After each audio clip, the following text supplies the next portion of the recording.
Okay, everyone, let's grab our seats. My name is Ron. I'm an alcoholic. Welcome to Labor Day celebration of sobriety and life and freedom, right? I guess, and hard work.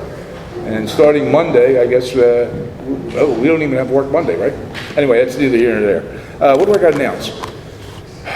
You know, our food and fellowship starts here at 8 p.m. It's important to get here early. You know, I was always taught anytime you go to an anniversary meeting or any meeting that serves food, you know, make sure you get there a little early, because you might show up and be nothing but crumbs left. So the people that get here first seem to have a little more feast than we do. And if there is, I think there's a bunch left over, stay after the meeting with us. Hang out. We are going to pass this clipboard around. Our group offers this little simple Zoom meeting every night, 9 p.m. It's an inventory meeting. You have 2-3 people on there. If you're struggling in the program, or if you might, we'll pass this around, you just take a picture of it. You never know when you want to just sit down with a couple guys or girls and just like talk about what's going on. Maybe you can't get free, or maybe you don't understand something about AA. Maybe you're thinking like, hey, I'm not doing it right, or maybe I'm missing something. And it's a very intimate, small little meeting. It's not open to the public. We just share it in our group here, and it's a good place to take advantage of that. Anyway, I'll pass that around. And with that, I think we got the world's greatest chairperson. Let's welcome Kara up here, please.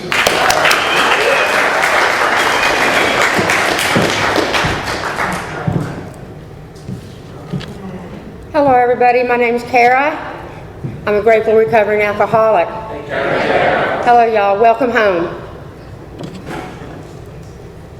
This is a 1-hour speaker meeting that meets every Saturday evening at St. Paul's Lutheran Church, 301 North Main Street, Doylestown, Pennsylvania. Food and fellowship starts at 8 p.m. and speaker 8:30 p.m. The business meeting for this group meets every Saturday at 7 p.m. to 7:30 p.m. Right here. Please come early and join us. The purpose of this group is to provide a consistent message of hope and recovery through God reliance and service to others through the practices and teachings of the 12 steps. We record all speakers so that others may benefit from their message of recovery. If you wish not to be recorded, simply ask. This is an open meeting of Alcoholics Anonymous. The group would like to welcome everyone, especially newcomers. Is there anyone new or from out of town that would like to introduce themselves with their first name only? I am Robert. I'm an alcoholic and I'm visiting from Fort Lauderdale. Welcome. I'm Anthony, alcoholic, also visiting from Fort Lauderdale. Wonderful. Welcome. In the back? I'm Matt, I'm an alcoholic. Matt, welcome. Thank you. The Conscious Contact Speaker Group encourages sponsorship. Would anyone with a working knowledge of the 12 steps and willing to sponsor please raise your hands? Are there any announcements for the good of AA? My name is Nick. I'm an alcoholic. Hi, Nick. The Feed First Speakers Group of Quakertown is having a Labor Day picnic this Monday at 5 o'clock. Free food, fellowship, yard games, barbecue is all free. And Christy was out here not too long ago, speaking at 8 o'clock. I have a flyer here if anyone. Thank you, Nick. Our sister group is a Big Book study meeting that meets every Thursday at 7:30 p.m. just up the street at Salem UCC Church, 186 East Court Street. Doylestown Coffee is on at 6:15. If y'all are looking for the best Big Book in town, please come. It's just amazing. We have meeting lists and Big Books on easy terms. Please see me or any home group member after the meeting. If you cannot afford a Big Book, the Conscious Contact Speaker Group will give you one at no charge. Anyone willing to make donations for the purpose of the Big Books and CDs to help those who cannot afford them can put donations in the jar on the table marked Big Book and CD donations. All CDs are available free of charge. Please subscribe to our YouTube channel, the Conscious Contact Speaker Group of Doylestown, Pennsylvania, and our Facebook group. So subscribe and share. You can find our speakers there. Join our Facebook page to keep informed and share upcoming events and meetings. Now I would like to introduce Daryl. He's going to come up and read the Just for Today prayer of recovery. Let's give Daryl a warm welcome. Woo-hoo!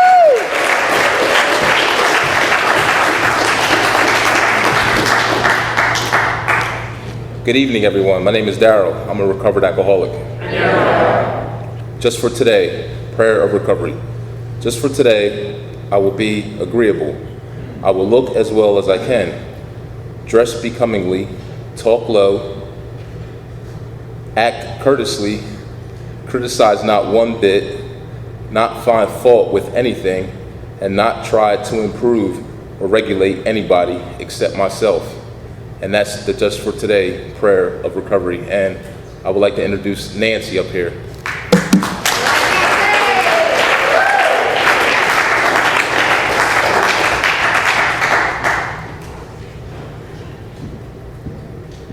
Hi everybody, I'm Nancy and I am an alcoholic. 12 steps, am I reading 12 steps of the preamble? Okay. Alcoholics Anonymous is a fellowship of men and women who share their experience, strength, and hope with each other that they may solve their common problem and help others to recover from alcoholism. The only requirement for membership is a desire to stop drinking. There are no dues or fees for AA membership. We are self-supporting through our own contributions. AA is not allied with any sect, denomination, politics, organization, or institution, does not wish to engage in any controversy, neither endorses nor opposes any causes. Our primary purpose is to stay sober and help other alcoholics to achieve sobriety. And now, let's see, Andrew is going to read the 12 steps.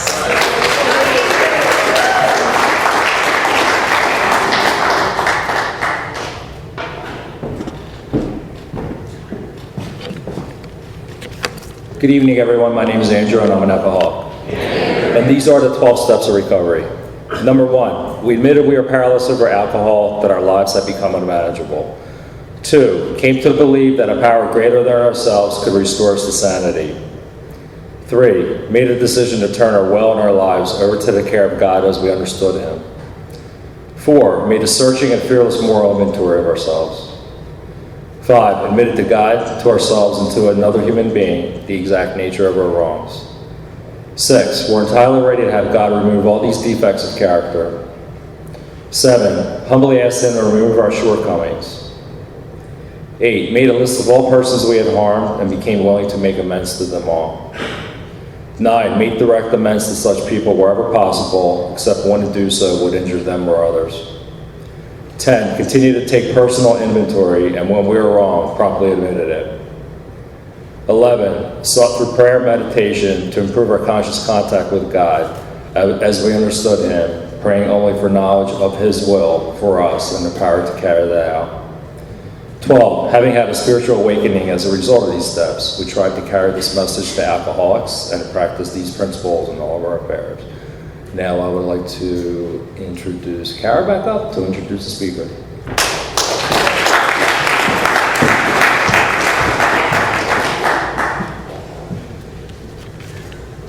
The 7th tradition states, every AA group ought to be fully self-supporting, declining outside contributions. At this time, I would like to pass the basket. We have no dues or fees, but we do have expenses. This group provides many services. Your donations cover food, rent, big book CDs, events, and workshops, etc. There is absolutely no smoking on church property. Please take a moment to silence all cell phones and limit movement during the meeting to avoid distractions. Now, I'd like to introduce the speaker, a good friend of the Conscious Contact Speaker Group. Let's give Samantha G. from Scranton a warm welcome.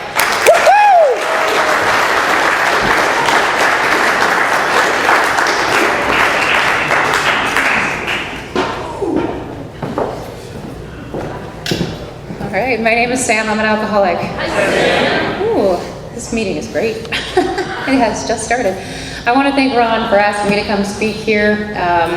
Actually, I want to thank a good friend, Chris, for coming out tonight. I haven't been in this area in 4.5 years. My sobriety date is 11/28/18. I was at a rehab down here in 2018 and 19, and I met some wonderful people, and I came to some great meetings down here, so it's actually really good to be back. I'm the real deal drunk. As Bill talks about in our text, I'm the real deal alcoholic. I tried everything. I didn't just want to stop. I wanted to stop, but I didn't know how. I tried therapy, psychiatry, psychology, counseling. smart recovery, other types of recovery. I tried medications, and none of it seemed to work. And I'm that alcoholic that I needed to, by the end, I needed to actually regurgitate it in order to get into my system. And I thought, because I really didn't know what an alcoholic was, I thought I drank too much. Well, that was an understatement. I knew I drank too much, but I thought because I was addicted to it, that's what made me an alcoholic. Turns out that's not the only requirement for being an alcoholic. What happens to me is when I was able to detox myself enough, because that's what I would do, I would try to manage this myself, because I don't want to ever need your help. I don't want to appear weak to you. I don't want to ask for you. I help you. You don't help me, right? So when I would detox myself, I thought I'd be okay. As long as I could just put down the drink, I'd be okay. And that was my delusion, one of the biggest ones, that somehow, someday, I will be able to control and enjoy my drinking, or that I will be able to control and manage my own life, right? Because I thought I managed everything in my life. And that's why I had severe control issues. Anyone here have control issues? Yeah, just a few? If you're not raising your hand, you're lying.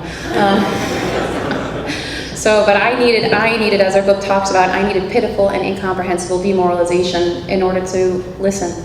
My ears were so closed off. I had tried AA. I want to say I tried AA, but I went to AA. That wasn't trying AA. I actually didn't know that AA had a program, because I didn't hear about the program in the AA meetings I went to, and that's no offense to those people. You know, what I realized later on was that maybe they didn't have to do the 12 steps because maybe they weren't really alcoholic, which I thought was weird. Why would you be a non-alcoholic in an AA meeting? But that happens.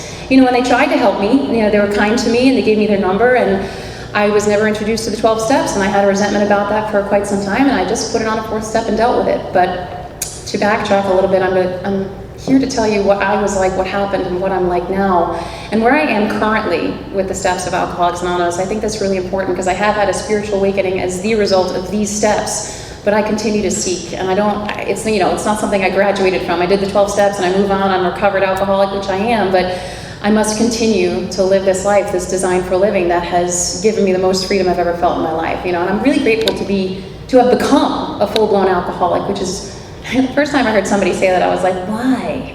You know, but if I hadn't become a full-blown alcoholic, I would have never had the solution that solved all of the problems since before I ever picked up a drink. Because it turns out alcohol is not my problem, it's my solution, right? And the problem was that solution stopped working the way it used to work for me. I can't remember the exact date or the time, but sometime around the time when I hit 30, alcohol stopped working for me the way that it used to. And I tried different forms of drinking, you know, and I tried different, there was one time I said, oh, it's the brand of vodka that's the problem. This one's making me angry, you know. I switched brands. I went back to my original one, and I tried weaning myself off with wine and hard ciders, and I started to become that chemist, and nothing ever seemed to work because my mind would still be the hamster wheel. It was no longer working for me the way that it used to. But I'll backtrack a little bit to my isms as a child, because I do believe that I was born with these isms, the I, self, me, the self-centered fear, you know, and not that non-alcoholics aren't born that way, but I'm different in the effect that alcohol has on me, which happened later. From the time I can remember, childhood, I wanted to make sure that everybody around me was okay. I have to make sure you're okay in order to make sure that I'm okay. I grew up on Long Island, divorced parents, only child. And I think about that later, and I'd be in some counseling sessions, and they're like, well, do you think that's why you're an alcoholic? And I'm like, well, no, because there are only children with divorced parents that aren't alcoholic. So it turns out this wasn't causational, right? I do believe I was born with these isms. So I wanted to make sure that everyone's okay. My teacher's okay, then we're okay. If my mom is okay, we're okay. If everybody around me is okay. So that's why I said, don't touch any of my stuff. I had severe control issues. If you leave my stuff alone, somehow I'll be okay.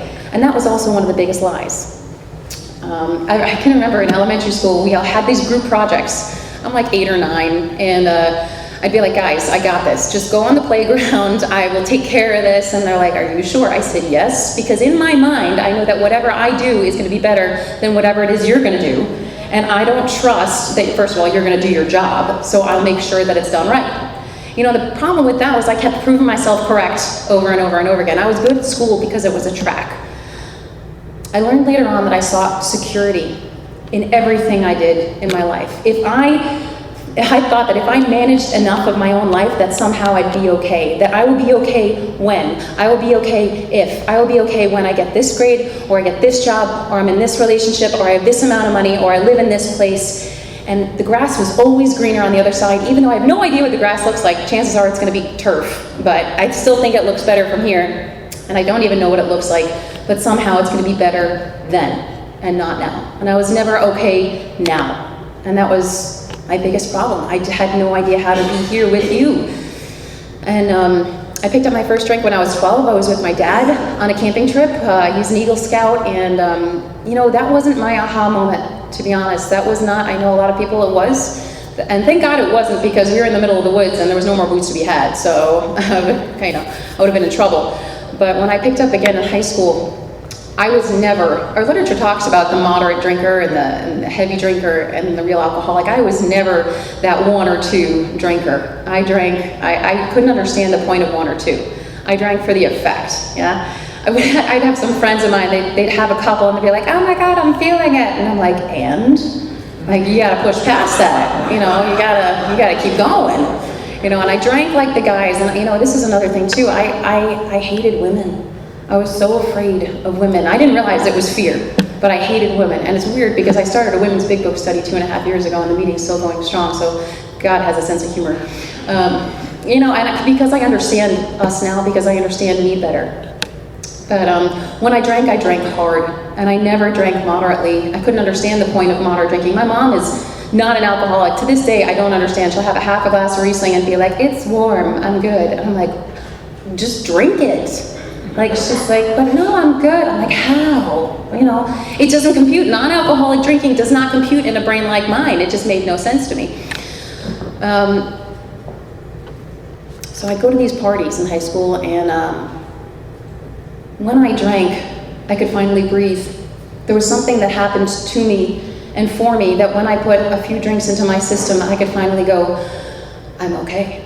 Yeah, I'm okay, I could finally breathe. And I didn't know, and that's the thing. I'm carrying around this weight my entire day, my entire life, and I'm carrying around my burdens, your burdens, their burdens, because I also, by the way, thought I was psychic, because I already think that I know what you think about me, and if you're concerned about something, then I'm going to take on your worry too, right? So I'm carrying all these crosses that have nothing to do with me, but when I drank, it all went away. And when I drank, I became present with you. I was here. All those 9-step promises came true for me with alcohol. I wasn't afraid of you. I wasn't afraid of finances. I wasn't afraid of grades. I wasn't afraid of boys. I wasn't afraid of women. I wasn't afraid of what I looked like. I wasn't afraid of anything. Now that might also happen for the non-alcoholic. But there's something with that I can't stop once it's in my system too. What I learned was that there was an allergy. Like I had an allergy. I didn't break out into hives, but the way it was explained to me was that it's an abnormal reaction. Once it's in my system, I have 0 off switch. I don't know when that switch is going off. But when I didn't drink in high school, I wound up going to the cardiologist and the pulmonologist just because I couldn't breathe. I couldn't breathe. And of course I didn't tell anybody about it because, God forbid that there's something wrong with me and that I need your help. But I prayed that they'd find something wrong with me. I prayed that they would, I don't care if it was a death sentence. Just give it to me, that's fine. So at least I know that there's something wrong with me. And they say, no, you're fine. And I'm like, I'm not fine. I'm not fine, and I have no idea what this is. I didn't realize later that it was untreated alcoholism. But I am an overly ambitious person. So I power through everything. I'm a pick yourself up by your bootstraps kind of gal. I got good grades. I followed the track. What I liked about school was that it was a track. It was like, you do this, you get good grades, this is supposed to happen, and you'll be okay. But I was still never okay while those things were going on. So my family comes from, my mom was a teacher, so I had a track in my life, and next step was go to college. So I went to college, and I was training to be a professional singer. And it turns out that, when I drank, I realized I could sing better, but, it didn't quite click. Yeah, that's what I thought. Yeah, it's funny now. So I was training to be this singer, and I'm doing well in college, and I wind up almost finishing the degree. Before I did finish the degree, but before the end of the 4 years there, I was out in Chicago, and I called my old voice teacher, and I said, what do I do now? And she's like, well, are you ready for auditions? I said, no. Because I came into that school knowing nothing about music, I knew about music, but not about singing. I had no idea I was an opera singer and training to be that. And she said, well, then go get a master's. I said, okay, another school, another track, another thing. So I went and I came back to Long Island and I did my master's, and it was free, so I didn't have to worry about anything. And that was the time when really, you know, as an opera singer, I have to make sure that, you know, my posture is good, my breathing's good, and if I can't breathe, I can't sing. So I realized that if I took a few drinks before I sang, I'd be okay. It was sort of like I couldn't memorize music without a few drinks in my system after a time. When I look into a microscope, right, I have to kind of adjust it in order to see clearly. And that's what would happen to me when I drank. Everything came into focus. The whole world, I could tune out the world because the world was the problem to me. Everybody else was the problem except for me. So, but when I drank, I was okay. I could focus and I could breathe. And you know what the problem was? It was working. It was working for me really, really well, you know. And I finished my master's, finished that track. And in retrospect, I'm looking back, and that was, I finished my master's in 2009. My father died in 2008, and I had to be drunk at his funeral. And I didn't realize I had become a full-blown alcoholic then. But you know, they say there's no such thing as a functioning alcoholic, but I functioned for a long time. I did the starving artist thing. I bartended and waited tables and did my audition scene, and I had this dream of singing at the most prestigious opera house in New York. I'm drinking, and I'm starting to drink before I audition, and now I'm finally starting to get gigs. I'm finally starting to, because when I was bartending, people would ask me, well, what's your goal in life, you know, as a singer? And I'd be like, well, to just pay the bills singing. That was it. I just want to be able to pay the bills with music. And they're like, oh, that's nice, you know. And eventually I worked so hard, you know, and I told you, I'm this ambitious person. I set these goals for myself. But so I get this goal of singing at this prestigious opera house, and a few years go by and I attain this goal. I actually had the option to either sign with management or take this job, and I chose to take this job because there's no other job like it on the planet. It's like the Supreme Court, like somebody's either got to die or retire for there to be a slot open, you know, and hundreds of people audition every year, and I got the job. You know, and the sigh of relief came over me because it's an amazing salary. You don't have to pay into your benefits. It's unioned. It's tenured after 3 years, and I get to sing. Like there's no other musician job like it on the planet. So then I start this job, and I've become a 24/7 drunk at this point. You know, I had won some competitions. I had won some money. I'm doing okay, and my friends start saying to me, you know, Sam, you kind of reek like booze in the morning. And of course I tell them it's from the night before, which was a lie, because I can't tell them that I needed it to shower. I can't tell them that I needed it to walk the 12 blocks to get to work. I can't tell them any of that because then you'll think I'm weak. And that was, you know, I create these laws, these invisible laws in my head that I can't be a certain way. Like nobody ever told me that. No, I wasn't raised in a family where you can't talk about things. I just didn't. I had this unwritten set of rules in my head that I just can't appear weak to anybody. And you know, and we had singers are very paranoid about getting sick. I'm not one of those people. So I always said, you know, there's hand sanitizer all over the building. When they'd say to me, I smell like booze, I'm like, oh, I'm just hand sanitizing a whole bunch. You know, I just gotta clean myself, so I'm chewing gum in front of 4,000 people singing every night, making sure that you can't smell me even though it's coming through my pores. But by this time I wanted to stop. And it's not that I really wanted to want to stop, I just had no idea how. Because our schedule, and that was always my excuse, it's my schedule. Right? I can stop in the summer because my schedule is 6 days a week, 5 to 7 shows a week with, you know, rehearsals in the day, and I can stop in the summer because if you're a 24/7 drunk like me, there is no way you're detoxing in one day because we had Sundays off. And so there was one break one time in March. I can't remember why because we never had a break like that. And I detoxed myself because, you know, I'm not going to the hospital. That's for weak people, you know. I don't need fluids or anything.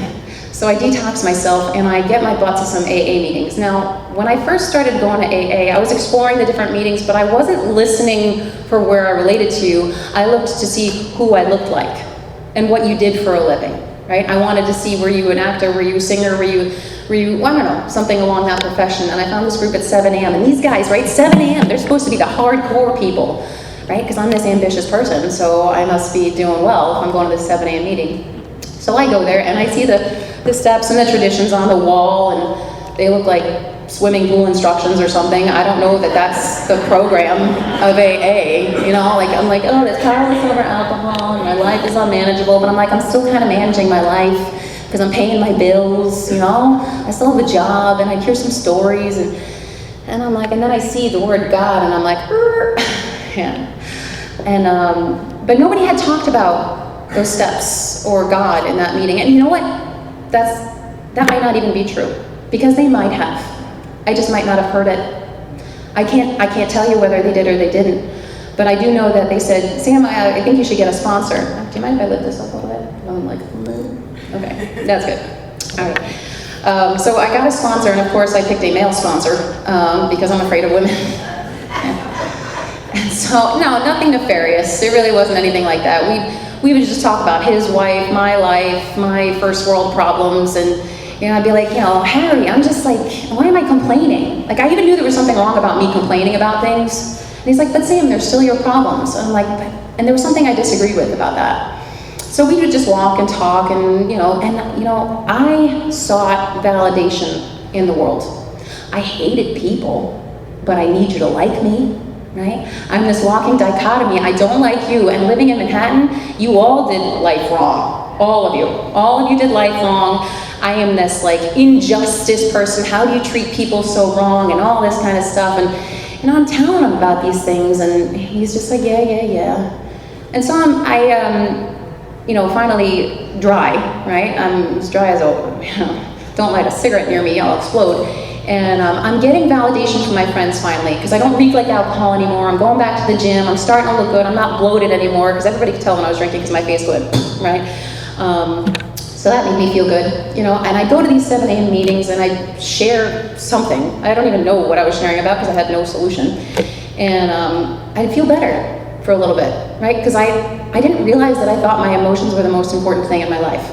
I didn't realize that my feelings ran every decision I ever made. I had no idea, and nobody told me. And I don't blame them for that. Maybe they were just afraid to. I'm one of those drunks that's like, I'll get mad at you for talking to me about my drinking, but then later I'll get mad at you for not talking to me about my drinking, as if you should know how to handle me at all times, because you should be psychic and you should know what I need at all times. So I'm going to work, and I'm feeling good, and then I'll never forget, because I read this story in the Big Book when I was in one of the 6 rehabs. And I'm walking, I'll get to that. And I'm walking home Amsterdam Avenue, and there's not a cloud on the horizon, right? It's beautiful, beautiful out, and I'm 65 days dry. I'm feeling good, and that's what I thought. Like, I thought I would know if I was going to drink again. I really did. I thought, well, won't I see it coming? Won't people be drinking around me? Won't I know that I'm going to pick up again? And they tell me, well, just call your sponsor before you drink. Good luck. There was not a thought. I'm seeing all this wine on the sidewalk, and I wasn't even a wine drinker at that point anymore. I had been straight vodka. But I see all this wine, and it's just beautiful. And there was no thought, not even one inkling to call my sponsor. It was, Sam, you're drinking. And that was it. There was no choice to be had, which I didn't understand about step 1 for some time. I didn't understand that I had lost the power of choice over the first drink. People want to argue with me. I'm not here to argue with anybody. I'm only here to share my experience. But I do some music therapy up at a local rehab, and they want to argue with me about choice. And I said, I'm not here to argue, but can you guarantee me that the next time you pick up, you'll choose that? Maybe. I didn't, because I didn't want to drink anymore. So there was no thought to call my sponsor, and I picked up a drink again. I don't know how many drinks after that, and I wound up in the psych ward for the first time, and I missed the rest of the season. And now I'm in this psych ward. If anybody's been in a psych ward, it sucks. The psych ward is awful, right? No cigarettes, no detox meds, no nothing. They put me in the white room. I must have done something. So I call my EAP at my job, and I say, you gotta get me out of here. She's like, well, okay, then you have to go to rehab. I said, fine, just get me out. So I'm 8 days dry, and they're sending me down to Fort Lauderdale. I usually make a joke about that, but I heard you guys are from there. So yeah. So, and now I want my life to change. I'm so ready for this life to change. I'm so tired of being a 24/7 reeking like alcohol drunk. We had a changeover flight in Atlanta, and we're running late, and I'm booking it. I'm booking it through this airport, still, doing one of these and shaking and can't make a coherent sentence. And so I make it to the next flight, and I catch my breath, and the steward says to me, honey, don't worry about it. We'll give you as many free drinks as you want. And I was like, no! But I actually said no, because I'm running on Sam's will, and I'm like, I got this. I swear to you, I wanted my life to change. When they say And when an alcoholic's lips are moving, they're lying. That's not true to me. That's not been my experience. So I wanted to get sober. I did want to get sober. I just didn't know what the problem was. And until I learned it later, I had no idea how to get to the solution. So I get to this rehab and I go to 28 days of, AA, CA, NA, OA, lots of other anonymous meetings on the beach, going to the gym. So I come out of that 28-day rehab with a tan, a semi-boyfriend, and a living sober book. And no solution. Yeah. So they say, go to 90 and 90. I say, okay, I'm flying straight to Amsterdam. So that's what I'm doing. Because I think I have this somehow, because I'm feeling good. And that's what I'm telling you. Like, I thought my entire life was based on feelings. If I'm feeling good, then I must not want to drink, right? I'm deluded. And so I fly straight to Amsterdam, and I'm smoking and snorting non-conference approved substances, swearing to God I'm sober. Like, I had no idea that wasn't sober because it wasn't the love of my life, alcohol. Sincerely, I had no idea that wasn't sober. I was with friends and I was having a good time. And I come back to New York, and of course I immediately jump into a relationship, as some of us tend to do, with my best friend of 8 years, and then we immediately move in together, because I need you to validate me. I need you to tell me I'm worth something. I became an opera singer because people said I could do it. Not necessarily because I loved it, and I did wind up liking it most of the time. But because you said I was good at it. I was a natural. And that's kind of the path of my life. If you said I was good at something, then I'd probably pursue it and show the world and try to prove to you that I'm important somehow. And so we get into this relationship, and I'm hitting some of those 7 a.m. meetings here and there, and I go back and I say, Harry, I'm back, and he's like, hey, you should get a female sponsor. And I'm like, So he sends me to this female sponsor, and she's like, well, text me 3 things you're grateful for every day. That's not how she really talks, but that's how I remember it. And I'm like, well, that's stupid, because I can't find gratitude for anything. I can't. Like, I've got an amazing salary. I bought an apartment on the Upper West Side because now I'm making money for the first time in my life. And I can't find gratitude for anything. And she's like, I don't care if it's like coffee or ice cream or whatever. So that lasted about 2 days because I think I'm smarter than she is. I do. I don't falsely humble, so I'm not going to tell these people that I think I'm smarter than you. I'm just going to kind of back away slowly and be like, that's nice, So I said, Harry, this isn't working out. And he's like, okay, Sam, whatever. That's basically how he went. And my boyfriend at the time was like, you seem to do better when you're going to these 7 a.m. meetings, because I had started to fall off. Because I was like, but I also feel better when I sleep, How about that? I was like, why don't you go back to therapy? Because he's the problem, right? I even said to him at one point, I was like, you promised me you'd go to Al-Anon. You promised me you'd go to therapy. Oh, God, I'm so selfish. But I wasn't working on my recovery.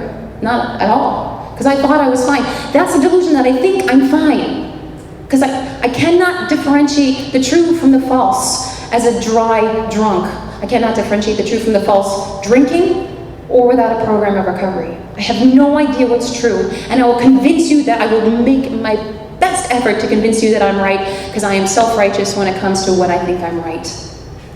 So I got this resentment, and I didn't know what a resentment was because I wasn't working a program. Like he told me he was like taking his daughter and his ex-wife to the theater like a couple months from now. Like he bought the train tickets and whatever, and my ego goes, well, she's got like a husband and a job, right? So why did you pay for the tickets? Because I don't realize that I'm so full of fear and so insecure that I can't have an adult conversation with this person. He's like, you know what, Sam, I didn't think of it that way. I was only concerned about my daughter and her anxiety. And I'm the I'm fine person, right? Because I'm like, oh, that makes sense. I'm fine. But in reality, I'm not fine because I'm so scared that you are stepping out on me, or scared because I'm not in control of this situation. So months go by, I'm still dry and still smoking some non-conference approved substances. I don't like that stuff. It was just something to get me out of me. And I thought it belonged to me somehow. This was my time. I could do this on my own, and I didn't need anybody else because I don't like people, and this was my time. So that night at the theater rolls around, and my brain tells me, buy a pint, sleep it off, I'll never know, and I don't remember the next 3 months. And this goes on 2 more years. And when I read that in the big book, and Bill's story, and his drinking, he can't even call it a relapse because he didn't have a program, but when he drank again, it went on 2 more years, right? And so I'm in and out of hospitals, not knowing I'm in and out of hospitals because I don't remember until I get the bills. And I'm somehow still going to work. I mean, they they told me later, they're like, you know, you called out sick, but you still showed up, right? I was like, that's the kind of drunk I am, because I told you, I'm ambitious, I will make it to work. I will be there. I won't remember being there, but I'll be there, yeah? So I don't remember, but there's still video of me wobbling on stage, because that's why I still get residuals. I'm still on TV. That stinks sometimes to see that. But you know, life goes on. So this goes on 2 more years. And in 2018, I wind up back in the psych ward. You know, I am causing havoc all over the place. I am that tornado. I am wrestling satisfaction out of life in every which way. And I am so angry with my colleagues. And I bought Bose headphones just to try to tune them out, because they're all the problem. They're all the problem. Like, I'd sit at my desk and I would just try to tune them out, because I couldn't believe how ugly they were to each other, how awful they were, and they would treat the dressers like garbage. And they were the problem, and I would drink at them. I would drink at them quietly, and sometimes not so quietly apparently, but I don't remember these things. And so 2018 rolls around, I'm back in the psych ward, and I go to another rehab, and they say, Sam, we suggest long-term rehab. And now this is great, because it's summertime, right? And I remember saying this in this rehab, and it wasn't too far from here. And I'm like, I'm getting paid to be here, because I get paid all year long. And I'm like, you know, that's okay, I don't need this long-term rehab, so we suggest you get the Vivitrol shot. And I said, that's fine. So I get this Vivitrol shot, and I drink 8 days later, because there's not a pill or a human being that's gonna stop me from putting a drink into my body, and I don't know why. Because I can't tell you what I was feeling that day. I wound up back in these rehabs over and over again, and they'd be like, well, what happened that day? I say, I have no idea. Nothing. Was it rainy? Was it sunny? Was it snowing? Did somebody die? I have no idea. No idea. Because I don't know why it is I keep picking up the drink after having been sober. And that's what I realized Bill was talking about in terms of being insane. The most insane thing I do is sober, picking up the drink again. Full well knowing what may or may not happen, right? Because my insanity is not only picking up the drink again and doing the same thing over and over again, expecting a different result. It's doing the same thing over and over again, knowing what the result is going to be, and doing it anyway because I need to breathe and I need to breathe now, and you just don't understand. Because it's the only thing in my system that has ever worked for me so I can breathe. So I pick up the drink again that summer, and I'm back in rehab. And you know, this is getting towards the end, and my alcoholism has reacted very differently to the substance, and I wind up back in rehab. And of course, I'm so concerned about work. I'm so concerned about trying to control the outside world that I'm never present. You know, and this last rehab I was in, they were all about the big book. They're all about the solution, and I couldn't, I was reading it and doing these things, but I'm like, I gotta get back to work and prove myself. And I drink, a day or 2 later, and I get fired from that union tenured dream job, right? So I get fired from that security, that dream that I had worked for, and I was done. I was done. My ego was smashed. That was everything I thought I was, everything I thought I knew. I was Sam the opera singer. But you know what? There's a problem. I hired a lawyer. And I had a little bit of hope of getting that job back. See, with a drunk like me, I have to be hopeless. I cannot have any hope at the end. Me, I can only give you my experience with that, because when I have this much hope, I am not getting sober. I needed everything that I thought I knew about me to be gone in order for me to be receptive, in order for me to just say, what do you got, right? So I finally get the call that I'm not getting this job back because they've never seen an HR file so long. I was like, but I was never in HR. They're like, that's why. We called you down there a few times. Okay. So I get to this last rehab, and they finally say to me, Sam, we suggest you go to long-term rehab. And for the first 30 seconds, my brain is like, well, no, I still have that apartment. And then I get a Godsmack. Because sometimes God is gentle, and sometimes not so much. And it was like, girl, you got nothing to pay for that apartment with. So I said, okay. And I get down to this area and actually meet my friend back there, and she introduces me to my first real sponsor. And I say my first real sponsor because she had a spiritual awakening as the result of these steps.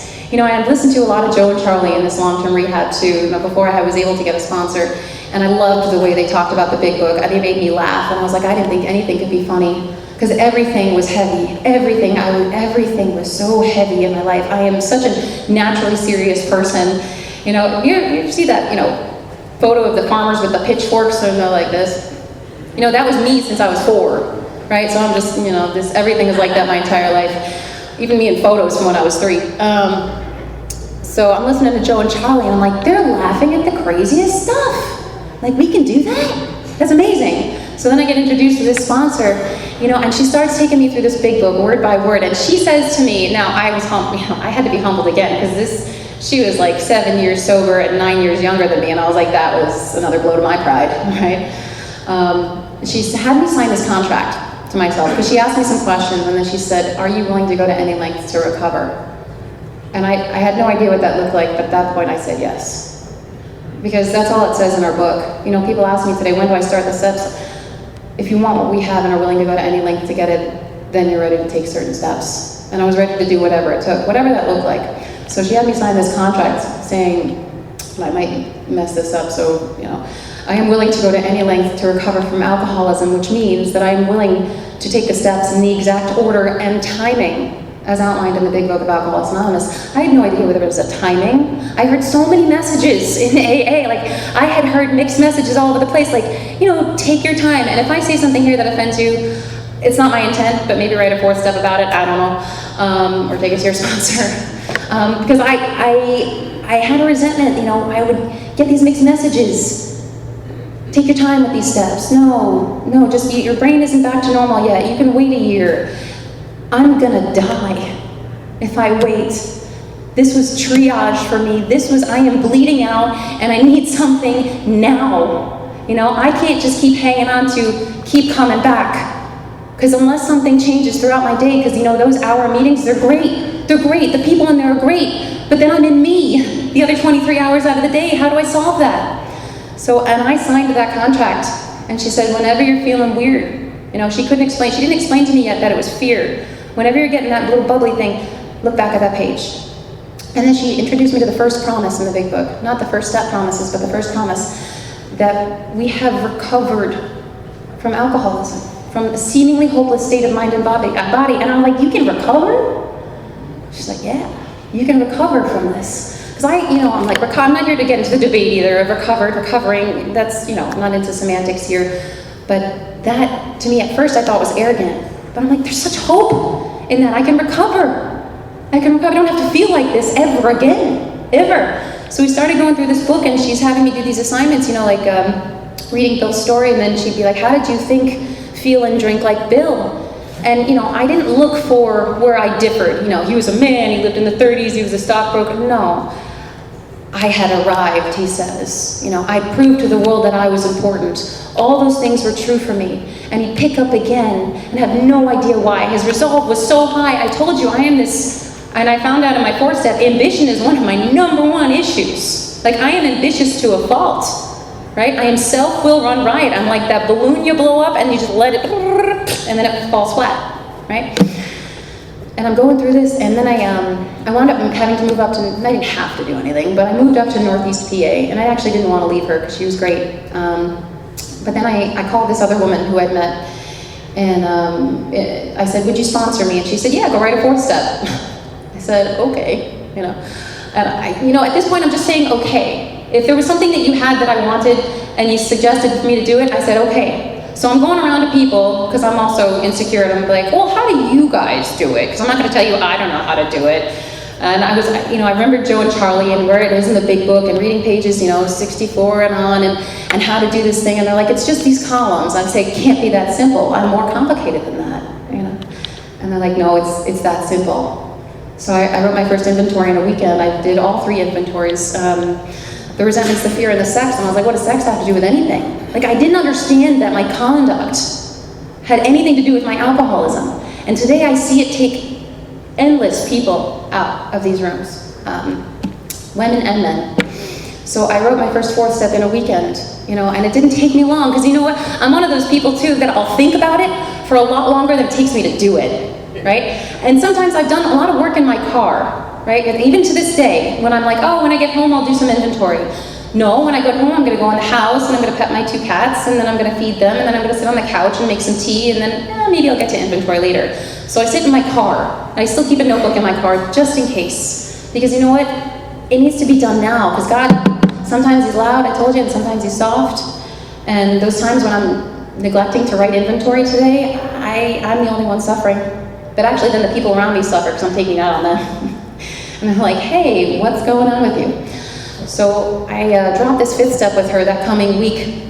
And we go to this park and, we share all this stuff. And it was really kind of cool because we're not facing each other during this 5th step, which is something intimate about just both facing the same direction, because I don't have to worry about eye contact with you.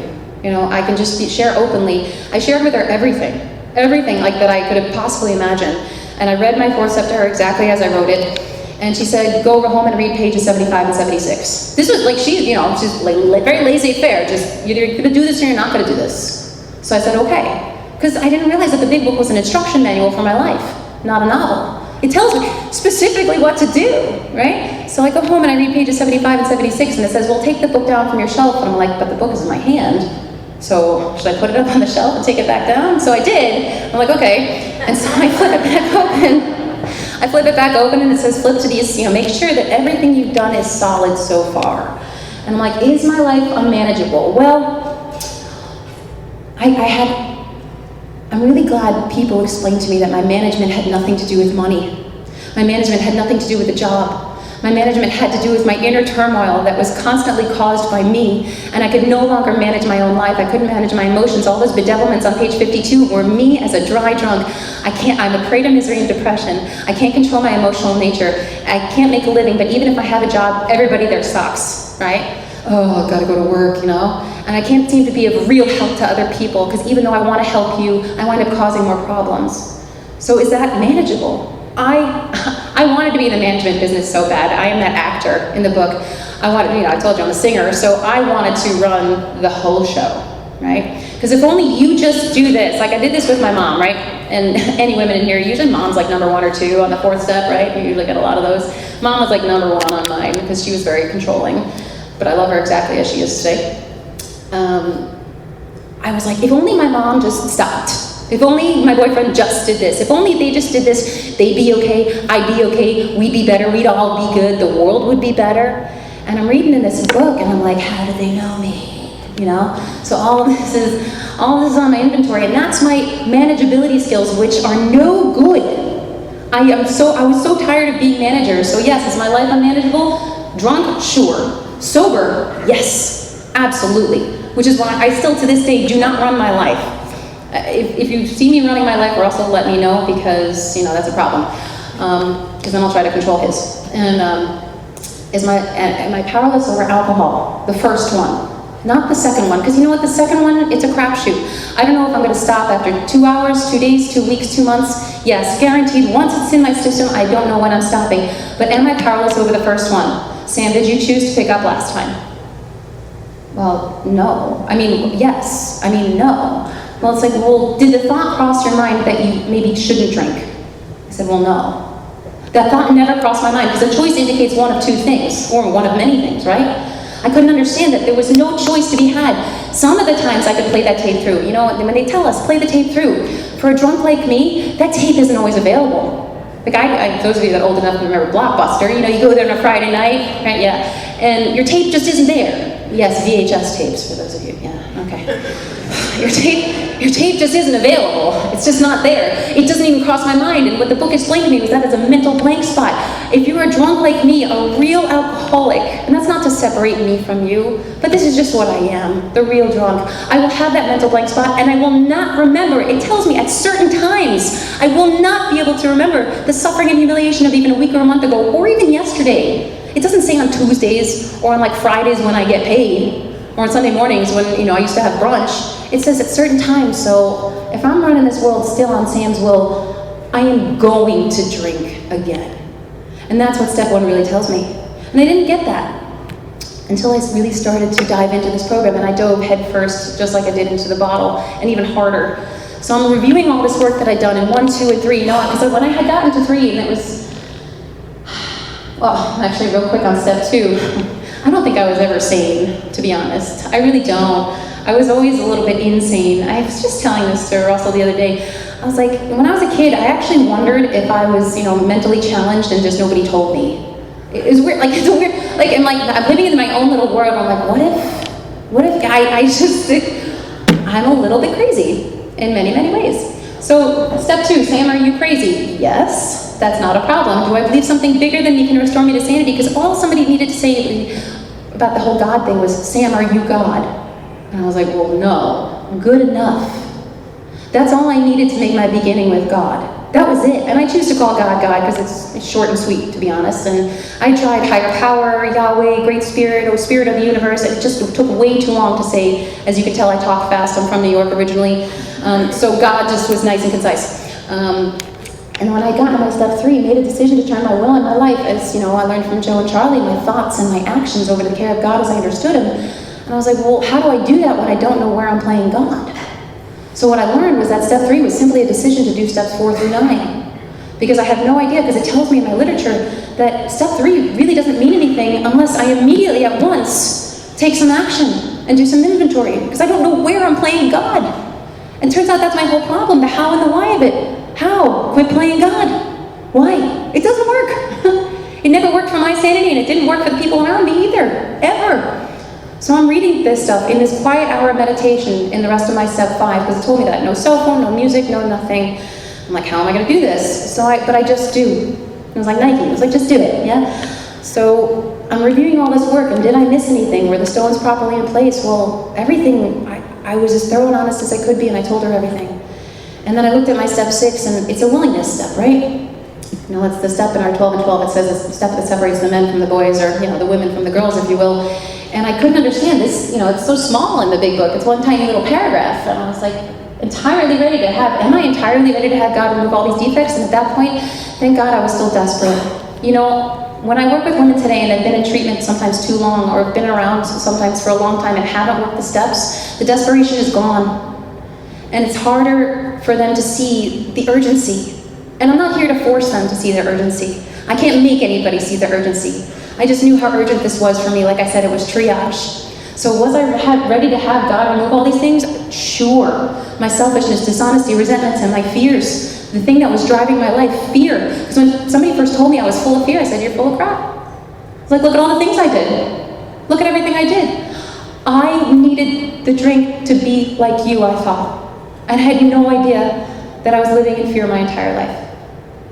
So I said, yeah, I'm ready for everything brand new. You know, when somebody said, you know, they explained it to me this way: if you could have a whole new wardrobe, you know, and but you have to get rid of everything, like the old T-shirt, the one from high school, and I'll give you a brand new one, like millions of dollars worth, endless, you know, infinite. Would you be willing to do that? I said, well, yeah. They're like, can you do that with your life? At that point, I could. And now that's the question I say currently, right? Am I still willing to do that today? Am I still willing to say, okay, God, take all of me, good and bad? Because then I immediately said that 7-step prayer. My Creator, I'm now willing that you should have all of me. That meant my good, my bad, my ugly, everything, my voice, my money maker. Yeah? God, please take all of me, good and bad, and I pray that you now remove me every single defect of character which stands in the way of my usefulness to you and to my fellows. Not so that I'm amazingly wonderful, fantastic human being. It's so that I can be useful. Because I was no longer useful, ever, in my life. I was a drain on everybody's life around me. And something shifted for me that moment. That I had my first big spiritual awakening after my 7-step. And then I realized it wasn't a 7-step program. And so I immediately went on step 8. I had my list already. And there were a few people that I needed to add on to it, and I looked to see, was I willing to make amends to them all? And I really was. I really didn't have a problem with the willingness in terms of that. There were a few I didn't know how to go about doing, so of course I talked to some people about it, and I immediately started going out and making amends at the right time. I never forced that stuff, right? God has always presented the opportunities, and God will always remind me when there's something I've missed. Trust me. There's only one amend I haven't made, and it's not because I don't want to, it's just because it's not the right time, and the person's not ready, and can't be seen. And I'm okay with that. You know, and I was okay with when people didn't respond to my reaching out to them. I am. I'm not here to wrestle for you to be okay with me today. Because I'm only here to do God's job today, not my job. So then I have lived in 10, 11, and 12 since. You know, the 10-step promises are my favorite. We have so many promises in the big book. There's like 174 or something. And of course, each step has a promise, but the 10-step ones are amazing to me. At the women's meeting, we read those every time. You know, and that I've been placed in a position of neutrality, safe and protected. I have not even sworn off, but the problem has been removed. I don't think about drinking today. I don't think about not drinking today, and that was the air I breathed. I am 24/7, fall down, helpless, hopeless alcoholic. And I don't think about it today. I'm not, when people are like, well, what are your triggers? I said, opening my eyes in the morning was a trigger. Like, I don't know. Like, just give me the wrong thought. I don't know. And the thoughts don't come. I've thought about a drink, I think 3 times in the last 4.5 years, and something was off with my spiritual status, and I immediately knew what to do with it. And I live, 11 step is so much more than just sought through prayer and meditation to improve my conscious contact. But as Chuck C says, Chuck Chamberlain, he always says there's really only one problem. It's conscious separation from you. When I consciously separate myself, because I'll do that sometimes, being in self-will and being full of fear, I'll walk into a new meeting, like tonight, and separate myself. Well, am I supposed to be here? Am I not supposed to be here? And then I stop.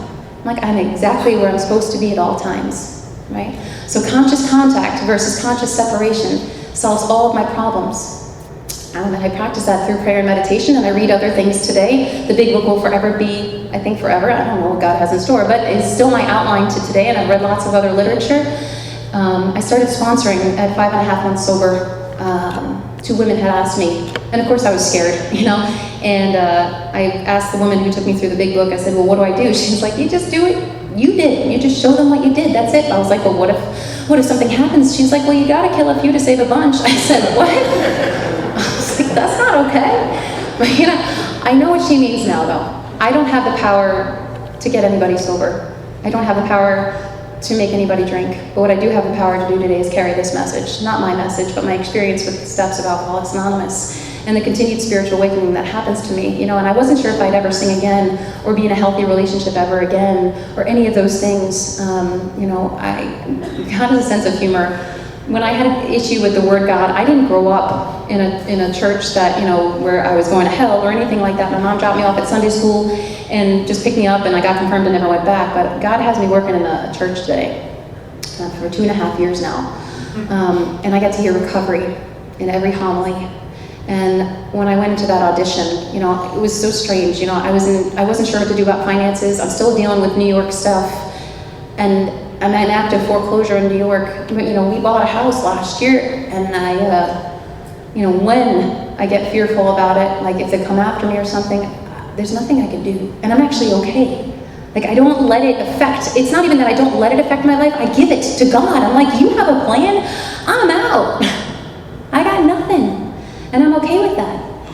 I hear recovery every weekend in church. I was just there singing this evening. They gave me the first opportunity to sing after I had gotten fired, and it turns out I can still sing, which is amazing. I started teaching at a university back home, and they asked me to come on board. I have my own private voice studio, and these are just some of the external things, right? These are just some of the things that pay my bills, because I don't pay my bills today, God pays my bills. When I worry about money, it's not my money. I could say I lost all that money in that apartment in Manhattan. It wasn't my money to begin with. I was like, it was my dad's money. He died, I invested it, and, it's, oh my God, how do you know? And I was like, it had nothing to do with me. God either wants me to have more money or he doesn't. And I'm okay either way. And I'm in this healthy relationship. I'm really grateful he's in recovery, and we can talk about this stuff. He's my best friend, and I sponsor a lot of women, probably too many women, but I fell in love with this program. I fell in love with this life. I haven't looked back once. I am consistent with this. The times that I don't make meetings, I don't miss a day with God, ever. There are some days that I can't make a meeting today, and that's okay. I don't have to rush because I need a meeting. I go to meetings today for many reasons, but one of the biggest one is for the newcomer, because this is a place where they need to find some hope and know that there is a solution to all of my life's problems, and it's in these steps. And the steps have directed me other places that I've needed to go. It's my treasure map. It really is. And the answers, we had this discussion, Russell and I, and he's like, not all the answers are in there. He's like, what if I break my toe? I said, well, it says go to the doctor. So we talk about that a lot. But I really did fall in love with this life, and I want to thank you again for having me come down here, so thanks for letting me share.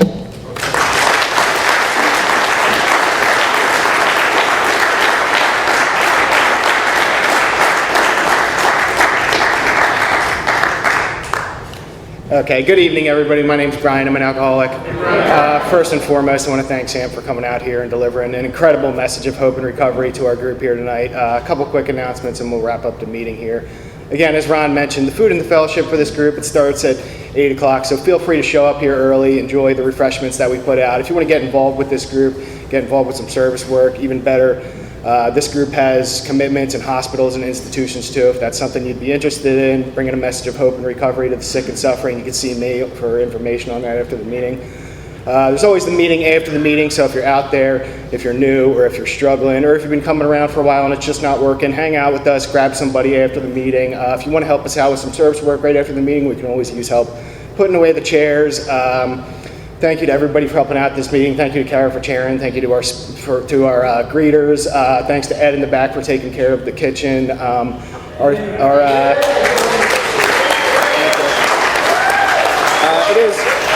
It is customary. It's customary for us to thank our speakers as they come here on their own time and expense. So we usually form a line here in the front, and we thank our speakers. And let's thank Sam again with one more round of applause.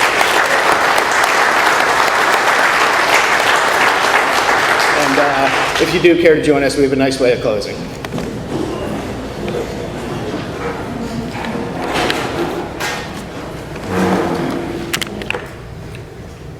And we'll close the meeting down with a brief moment of silence for the still sick and suffering alcoholic inside and outside of these rooms, followed by our Lord's Prayer.